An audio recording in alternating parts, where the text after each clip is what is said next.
como se resolve uma inequação onde a incógnita está aqui no expoente? E aí eu trago esse exemplo para poder te explicar como fazer. Primeiro, você tem que verificar se os dois membros da inequação têm a mesma base. Nesse caso aqui, tem, que é o número 2, a base é a mesma dos dois lados. Se não fosse, você teria que fatorar o número, escrever na forma de potência, para tentar igualar essas duas bases. Feito isso, você vai analisar se o número que está na base é maior do que 1 ou se está entre 0 e 1. Aqui é um número maior do que 1, né? É o número 2. Quando for maior do que 1, você vai manter o sinal da inequação. Se esse número fosse menor do que 1, por exemplo, se fosse aqui 1/2, a fração 1/2 dos dois lados, né? O número que está entre 0 e 1. Aí a relação aqui de desigualdade entre as potências, a gente teria que inverter na hora de cancelar as bases, né? Então aqui, quando as bases são iguais, cancela as bases e usa os expoentes com a relação de desigualdade que está aqui, que é maior ou igual. Mas se a base estivesse entre 0 e 1, eu iria repetir os expoentes invertendo a desigualdade.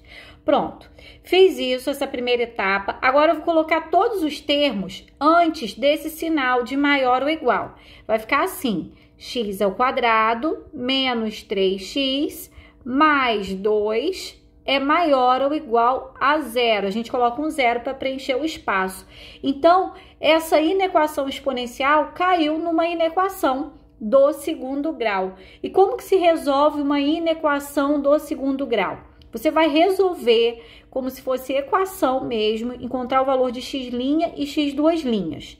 E aí, existe a fórmula de Bhaskara, que resolve qualquer equação do segundo grau, mas essa daqui tá tão simples que dá para fazer pelo processo de soma e produto, que é mais prático, mais rápido. Então, nós vamos encontrar o x' e o x² através da soma e do produto das raízes. E como funciona isso? Eu vou explicar aqui para você, mas se ainda ficar com dúvida, já tem um vídeo aqui no canal sobre esse conteúdo e o link tá aqui na descrição, caso você queira acessar.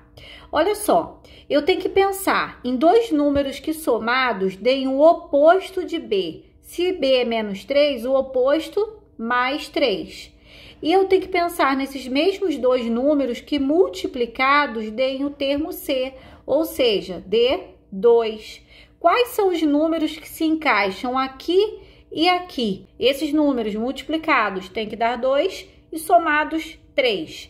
Seria o 1 e o 2, porque 1 vezes 2 é igual a 2. E 1 mais 2 é igual a 3. Então, acabamos de resolver essa equação do segundo grau, ainda desconsiderando o sinal de desigualdade, tá? Se fosse equação, ficaria 1 e 2. São as duas raízes. Se você resolver pela fórmula de Bhaskara, você também vai encontrar esses valores. Mas como é uma inequação, que tem o sinal ali de maior ou igual, o que eu tenho que fazer? Eu tenho que fazer o estudo do sinal dessa inequação do segundo grau. Eu vou marcar aqui as duas raízes encontradas, que é 1 e 2. Aí temos que lembrar que o gráfico de uma função do segundo grau é uma parábola que tem a concavidade virada para cima ou para baixo. É virada para cima quando A é maior do que 0 e é virada para baixo quando A é menor do que 0. Então, aqui o A vale 1. Que é o coeficiente do x², é o número que vem multiplicando o x². Como não tem, vale de 1. Se é 1, é positivo, a parábola tem concavidade para cima. Então, a gente faz assim um esboço do gráfico, coloca aqui as raízes 1 e 2 e agora faz o estudo do sinal. Olha só, essa parte que está acima da reta fica positivo, que está abaixo da reta, negativa. Mas eu preciso de valores que sejam maiores ou iguais a 0.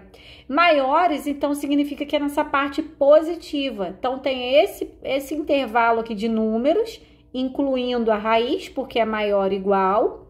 E também esse intervalo, que é a outra parte que está positiva, incluindo a raiz, porque é maior ou igual. Então, A solução para essa inequação de segundo grau é essa daqui, ó. São valores menores ou iguais a 1 ou maiores ou iguais a 2. É a mesma solução dessa inequação exponencial. Então, como que a gente vai escrever essa solução? A gente vai colocar assim, ó. X pertence aos números reais, tal que x tem que ser menor ou igual a 1, ou x tem que ser maior ou igual a 2. Bom, então eu vou ficando por aqui. Bons estudos e até a próxima aula!